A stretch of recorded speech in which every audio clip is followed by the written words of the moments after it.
भगवान बुद्ध के लाखों श्रोता थे। इन्हीं में से एक पिछले कई सालों से रोजाना उनके आश्रम में जाया करता था और उनके प्रवचन सुना करता था, ध्यान लगाया करता था और वापस वह चला जाता था और यह सिलसिला ऐसे ही चलता रहा। मगर एक दिन यह श्रोता आश्रम नहीं आया और उसके बाद उसने आश्रम में जाना ही छोड़ दिया। बाकी कई लोगों की तरह बुद्ध ने भी यह महसूस किया कि उसका एक नियमित आने वाला जो श्रोता है वो किसी वजह से अब आना बंद हो गया है और इस बात को कई दिन बीत गए थे। एक दिन भगवान बुद्ध भिक्षा मांगकर एक गांव के रास्ते से गुजर रहे थे। यह गांव उसी श्रोता का था जिसने आश्रम में आना बंद कर दिया है। बुद्ध उसके घर के पास पहुंचे तब उन्होंने देखा कि उनके घर के आंगन में वह जो श्रोता है वो कुछ काम कर रहा था। बुद्ध को देखते हुए उनके पास आया, उन्हें प्रणाम किया और उन्हें बैठने के लिए आंगन के चबूतरे पर एक चटाई बिछा दी। बुद्ध चटाई पर आराम से बैठ गए और श्रोता से बात करने लगे।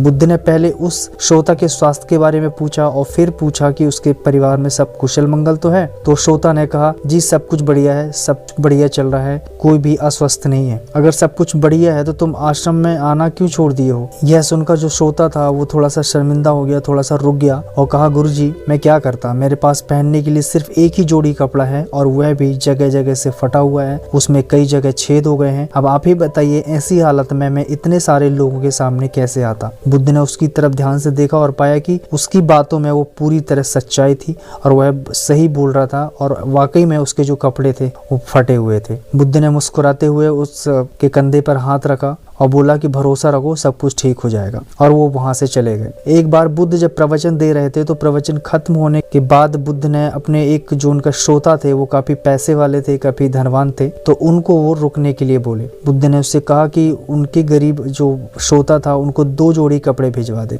जो दूसरे अनुयायी थे जो धनवान थे उन्होंने वचन दिया कि वो कल ही ये काम कर देंगे। अगले दिन वचन के मुताबिक जो श्रोता थे जो रिच थे उन्होंने अपने नौकर के हाथ उन्हें न सिर्फ अपने गरीब श्रोता के लिए बल्कि उसके पूरे परिवार के लिए 2-2 जोड़ी कपड़े भिजवा दिए। नए कपड़े पाकर गरीब जो श्रोता था और उसका परिवार वो बहुत खुश हुआ और धन्यवाद देने लगा। अगले दिन जब बुद्ध ने देखा कि वह जो श्रोता है वो फिर से आश्रम में आने लगा है तो बुद्ध ने उससे पूछा कि अब तुम्हें कोई परेशानी तो नहीं है? अगर है तो आप तुम बता सकते हो। अनुयायी ने कहा, अब मुझे कोई तकलीफ नहीं है, बस कपड़ों की थी जो आपने हल कर दी। मैं और मेरा परिवार आपका दिल से आभारी हूँ और हम लोग बहुत खुश हैं। बुद्ध ने वो श्रोता से पूछा, अच्छा बताओ तुमने अपने जो पुराने कपड़े थे उनका क्या किया? तो श्रोता ने कहा, हमारे जो ओढ़ने वाले कपड़े थे वो ओढ़ने लायक नहीं बचे थे, इसलिए मैंने अपने पुराने कपड़ों की जगह उनका इस्तेमाल करना शुरू कर दिया है। बुद्ध ने पूछा, फिर तुमने अपने ओढ़ने वाले कपड़ों का क्या किया? तो श्रोता ने कहा, मैंने उन्हें पर्दों की जगह इस्तेमाल करना शुरू कर दिया है। तो बुद्ध ने पूछा, उन पुराने पर्दों का क्या हुआ? तो श्रोता ने कहा, मैं उनके 4 टुकड़े करके चूल्हे के गर्म बर्तन उतारने के लिए इस्तेमाल करता हूँ।